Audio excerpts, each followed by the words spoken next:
morning, Rabbi Peretz. Good morning, Angelique. We had a question on the YouTube from about Yom Kippur, and I will say the question in my own words, but the question was the follow.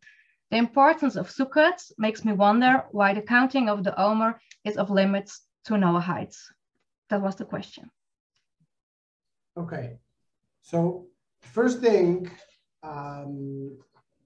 Sukkot is the festival of the cabins that we celebrate for 7 days in Israel. And we invite all of the nations to bring their own offerings into the temple. When the temple, B'ezrat Hashem, B'meira B'amen, will be rebuilt once more, we will celebrate it together. Now, Sukkot reminds us of the Ananei Kavod, the clouds of glory with which Hashem protected us, the Jewish people, throughout our 40 years in the desert. True that you could think that it started in Nisan, so you would connect that to the Sefirat HaOmer between Nisan and Shavuot, in the month of Sivan, but Sukkot, we celebrate it. It's a rabbinic, I think that it's important to explain. We celebrate it in around September, October, right? Sukkot is one thing, and Sefirat HaOmer is on Nisan. Yes? So they are connected historically, as it was on the same time. Sukkot is referring to those days of Nisan where we left Egypt, but technically speaking, it's two different things. It's two different processes in the soul, okay, and through two different festivals, okay? They are commemorating different things, okay? Now that you asked this question, I want to mention an important and maybe underlying this question is the following principle. There is the counting of the week, okay? And the HaOmer counting follows the counting of the 7 days for 7 weeks to achieve a full process of refinement of the human personality, okay, of 49 stages. And it follows the model of the week of 7 days, which is established by the Torah in the world. If people would not have access to the Jewish knowledge or the Torah, who would build the weeks? Who knows that the week is built of 7 days? Nobody would know, actually, until the Jews revealed the fact that God created the world in 7 days. Nobody would organize the time in a week formula. Okay? Every day was just another day. So there is this organization of time from Hashem, from the Torah. I'm not just referring to the 7-day week that comes from the Torah as God created the world in 7 days. Now there's a second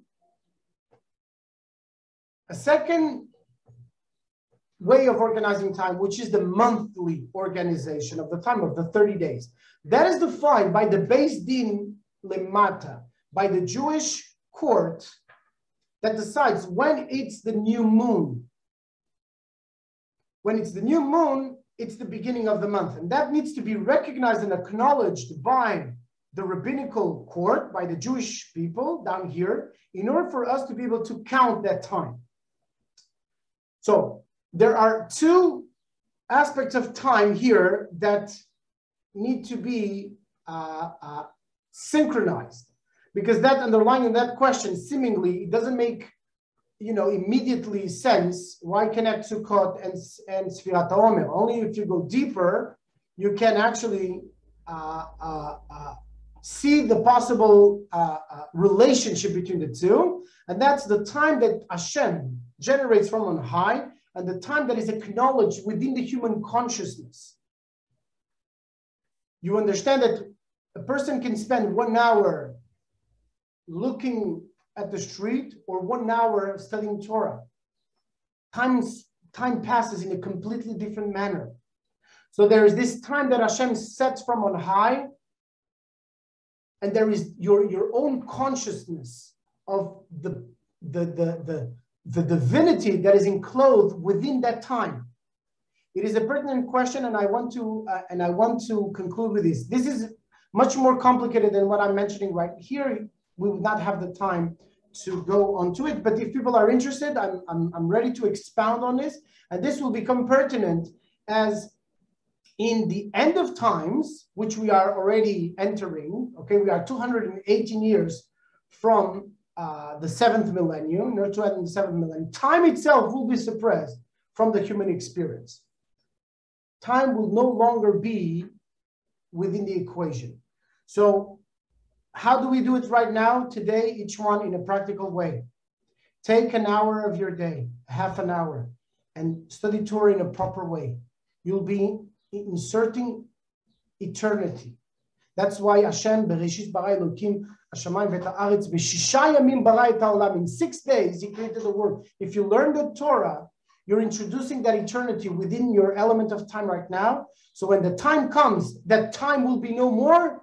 You will then have all the time in the world. You'll be prepared to enter into a new era that you will no longer be running out of time or time running after you. You will, Bezat Hashem, enter into the eternal celebration. So can I then say we Noahides are allowed to count the HaOmer without the blessing, and take that time when we are counting a half an hour to study Torah and to improve ourselves, our ways of living? Absolutely. The answer is yes.